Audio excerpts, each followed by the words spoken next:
Quel est le plus gros danger du porno dans ta vie? Je vais répondre à cette question dans la vidéo du jour et l'on va voir l'une des conséquences les plus dramatiques chez les consommateurs réguliers de porno. Reste jusqu'au bout de la vidéo parce que je te partagerai une méthode très simple à appliquer pour te libérer définitivement de ce problème majeur chez la plupart des personnes qui sont addictes au porno. Pour comprendre le fond du problème, j'aimerais déjà dans un premier temps faire quelque chose que je n'ai pas l'habitude de faire, mais j'aimerais laisser la parole aux personnes de la communauté. Alors, je n'ai pas la possibilité de les avoir juste ici avec moi en live, mais j'ai tout simplement décidé de te partager un sondage que j'ai fait récemment, de te partager quelques réponses à un sondage qui va justement soulever ce problème dont je veux te parler dans cette vidéo. Première réponse à ce sondage, je n'ai aucune énergie, aucune motivation, je suis constamment triste et je n'ai aucune confiance en moi. Deuxième réponse, manque de motivation à faire quoi que ce soit, réduction d'intelligence, tristesse. Troisième réponse, je me sens coupable et je m'isole des autres. Quatrième réponse, démotivation, fatigue, dépression. Et il y a 4 mots sur lesquels j'aimerais retenir ton attention, c'est tout simplement triste, tristesse, coupable et dépression. Dans un premier temps, quand on est à ce stade émotionnel, et c'est pas du tout une critique, loin de là, mais c'est juste un constat, quand on a cet état d'esprit, il n'y a pas besoin d'avoir fait un bac plus 10 pour comprendre qu'il y a une addiction, qu'il y a un problème. Je dis ça tout simplement parce qu'il y a des personnes qui sont encore sceptiques sur le fait que l'addiction au porno existe. Il y a beaucoup de scientifiques qui ont remis ça en question et ça fait un énorme débat dans la communauté scientifique parce que apparemment il n'y a rien qui aurait été prouvé, il y a des études qui viennent se contredire, etc. Mais là, j'aimerais plutôt faire appel à ton bon sens et faire appel à ton intelligence. Si aujourd'hui tu es dans cette situation, si tu ressens ça par rapport à la pornographie, c'est que potentiellement il y a un problème. Si tu es triste, déprimé, etc., c'est qu'il y a un problème. D'ailleurs, je t'en avais parlé récemment sur TikTok, je t'avais partagé les 5 signes de l'addiction selon un psychologue. N'hésite pas à me dire si tu as envie que je te fasse une vidéo beaucoup plus complète à ce sujet-là sur la chaîne YouTube. Tu tapes juste dans les commentaires, j'aimerais que tu me fasses la vidéo sur les 5 signes de l'addiction si ça t'intéresse.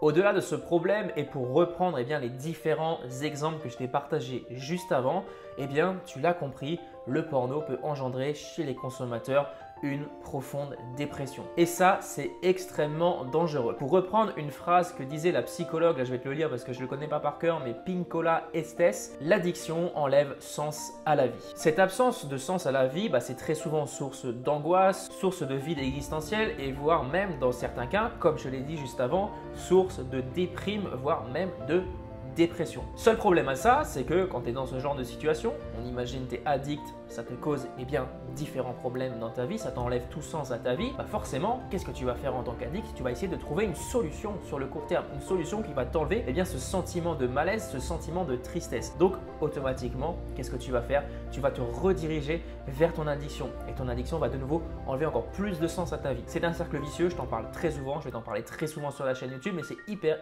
important de le comprendre et qu'à un moment donné, il va falloir que tu casses ce cercle vicieux. Et juste petite précision par rapport à ça, il y a aussi beaucoup de personnes qui ne se rendent pas compte de certaines dérives qui peuvent découler de l'addiction au porno à force de surfer sur des images de plus en plus choquantes parce qu'en fait ce qui se passe c'est que dans l'addiction au porno en règle générale il y a une forme de recherche de l'interdit, une forme de recherche de choses toujours plus hard et du coup à force de rechercher des trucs de plus en plus choquants, qu'est-ce qui va se passer? Tu vas tomber sur des images interdites et là bien entendu tu l'as compris, je parle ici par exemple de contenu pédophile. Ce n'est pas pour généraliser mais c'est une conséquence possible de l'addiction si tu ne mets pas un terme tout de suite. Et je vais te dire un truc qui va peut-être te paraître choquant, personne n'est à l'abri. Et j'ai un petit peu dévié sur le sujet mais ça me paraissait hyper important de repréciser ça parce qu'en fait si tu ne mets pas de barrière, si à un moment donné tu dis pas stop, au final tu vas te retrouver dans une situation dramatique et je veux pas te faire peur mais des gens qui ont consommé ce type de contenu que j'ai mentionné juste avant, on en croise beaucoup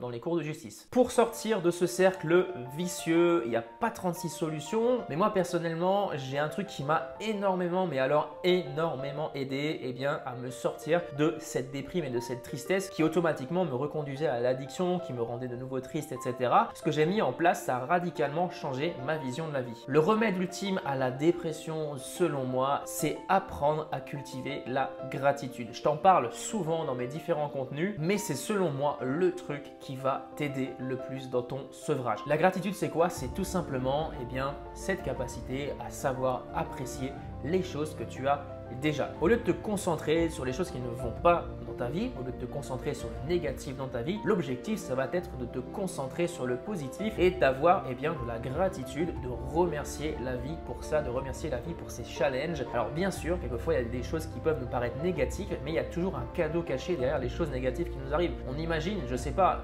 tu perds un travail, peut-être qu'il y a un cadeau caché derrière ça. Au lieu de te déprimer, au lieu de dire c'est la merde, j'ai plus de travail, etc., ce que tu vas faire, c'est que tu vas essayer de regarder le bénéfice caché derrière la perte de ce travail. Peut-être que ça va te permettre de lancer un nouveau projet. Peut-être que ça va te permettre de remplacer ce travail que tu n'aimais pas par un autre travail qui t'épanouit plus. Il y a toujours un cadeau derrière une chose négative et savoir distinguer ça, ça va vraiment t'aider dans ta vie. Alors oui, au début, ça risque d'être difficile de te concentrer sur le positif, surtout si tu as l'habitude d'être tout le temps en mode négatif, tu vois que les misères qui t'arrivent dans ta vie. Mais je suis certain à 100% que tu as aussi du positif qui t'arrive. On a tous des choses positives qui nous arrivent. L'objectif, ça va être de se concentrer là-dessus et d'être tout le temps dans la gratitude par rapport à ça. C'est un travail qui demande du temps, certes, ça demande de la patience, mais le cadeau qu'il y a derrière en vaut largement la peine. Voilà, je te laisse avec ça. J'espère vraiment que ça va t'aider. J'espère que ça t'a inspiré, que ça t'a motivé à changer les choses, à passer à l'action dès maintenant. Parce que l'objectif de cette vidéo, c'est vraiment de t'aider à passer à l'action. Si tu ne fais rien après cette vidéo, rien ne changera. Quand tu ne mets pas des actions en place pour changer ta vie, c'est impossible que ça change. Et dans 2-3 ans, quand tu reviendras me voir, tu seras exactement dans la même situation. Voilà, moi personnellement, si j'avais rien changé à ma vie, je serais toujours dans la même situation. Je serais toujours addict au porno. Mais en mettant en place ces choses au fur et à mesure du temps, qu'est-ce qui s'est passé? Je me suis au fur et à mesure détaché de l'addiction. Si tu souhaites aller plus loin, n'hésite pas à réserver juste en bas de la vidéo, dans la description de cette vidéo, un coaching 100% offert et personnalisé, dans lequel je te donnerai mes meilleurs conseils et astuces pour te libérer définitivement de ton addiction. On se retrouve tout de suite de l'autre côté pour les plus motivés.